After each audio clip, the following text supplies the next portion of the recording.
সদৌ কোচ ৰাজবংশী ছাত্ৰ সন্থাৰ ৩৬তম কেন্দ্ৰীয় প্ৰতিষ্ঠা দিৱস আমি এইবাৰ ওদালগুৰি জিলাৰ ৰৌতা ৮ নং ধনচিৰি লক্ষী মন্দিৰ প্ৰাংগণত আমি দুদিনীয়া কাৰ্যসূচী আমি পালন কৰিব ওলাইছোঁ।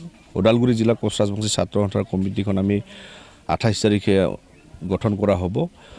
লগতে আমি কোচ ৰাজবংশী জনগোষ্ঠীৰ বিভিন্ন সমস্যা আৰু কোচ ৰাজবংশী জনগোষ্ঠীৰ প্ৰত্যেকটো জাতি জনগোষ্ঠীৰ লগত সমন্বয় ৰক্ষা কৰি চলিব পৰা পৰিৱেশটো অনাৰ কাৰণত আমি অসমত প্ৰত্যেকটো খিলঞ্জীয়া জনগোষ্ঠীয় ছাত্ৰ সংগঠনৰ নেতৃত্বসকল, কোচ ৰাজবংশী জনগোষ্ঠীৰ বিভিন্ন নেতৃত্বসকল, ৰাজনৈতিকবিদ, সামাজিকভাৱে কাম কৰা ব্যক্তিসকলক আমি এখন মুকলি সভাৰ জৰিয়তে আমি আহ্বান জনাইছোঁ।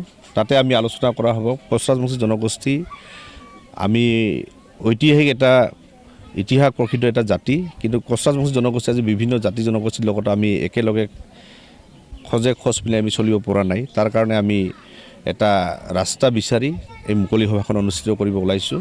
ইয়াত এই অঞ্চলত যিমান কোচ ৰাজবংশী মানুহ আছে গোটেই কোচ ৰাজবংশী মানুহখিনি আমি পূৰ্ণ সহায় সহযোগ পাইছোঁ। আমি আজি দেখিবলৈ পাইছোঁ এই অঞ্চলত যিমান কোচ ৰাজবংশী মানুহ আছে গোটেই কোচ ৰাজবংশী মানুহখিনি বহুতো অসুবিধাত সন্মুখীন হৈ ইয়াত বসবাস কৰি আছে।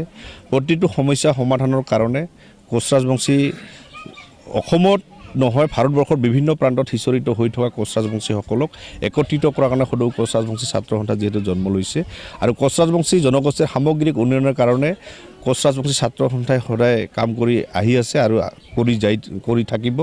সেইকাৰণে এইবেলি আমি দুদিনীয়া যি কাৰ্যসূচী আমি প্ৰতিষ্ঠা দিৱস পালন কৰিব ওলাইছোঁ, আপোনালোকৰ জৰিয়তে অসমত বসবাস কৰা প্ৰতিটো প্ৰান্তৰ কোচ ৰাজবংশীসকলক এই অনুষ্ঠানত উপস্থিত হোৱাৰ কাৰণে আমি বিনম্ৰভাৱে অনুৰোধ জনাইছোঁ।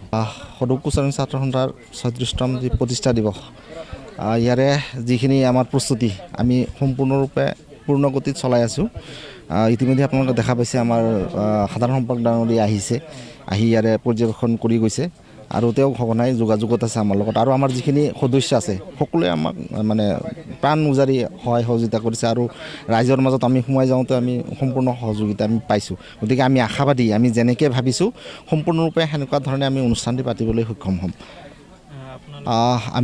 মই আগতেও কৈছিলোঁ যে আমি ইয়াতে মোটামুটি 50,000 মানুহৰ টাৰ্গেট এটা লৈছোঁ। এতিয়া যি দেখা গৈছে তাতকৈ বেছি মানুহ ইয়াতে সমাগম হ'ব। অসমৰ বিভিন্ন প্ৰান্তৰ পৰা লোকসকল আহিব, আমাৰ লগত যোগাযোগ হৈ আছে আৰু যিমান ছাত্ৰ সংগঠন আছে প্ৰত্যেককে আমি অৱগত কৰাইছোঁ, আমন্ত্ৰণ জনাইছোঁ, তেওঁলোকেও আহিব। গতিকে আমি আশাবাদী, আমি যেনেকৈ ভাবিছিলোঁ তাতকৈ ভাল এটা পৰিৱেশত আমি অনুষ্ঠানটি পাতি লৈ যাব পাৰিম। হয়, আমাৰ এই যি জাতীয় মানে সংস্কৃতি, সেই সংস্কৃতিখিনি আমাৰ ইয়াতে প্ৰদৰ্শন কৰিবৰ কাৰণে আমি প্ৰচেষ্টা কৰিছোঁ। আমাৰ যি নৃত্য, আমাৰ গোৱালিনী নৃত্য হওক, কুচান নৃত্য হওক বা হুদুম নৃত্য হওক, গোটেইখিনি ইয়াতে চৰ্চিত হৈ আছে, তেওঁলোকে প্ৰেক্টিচ কৰি আছে। সিদিনাখন আমি 1000জনী নাচনী ইয়াতে একেলগে নচোৱাৰ এটা সিদ্ধান্ত আমি গ্ৰহণ কৰিছোঁ।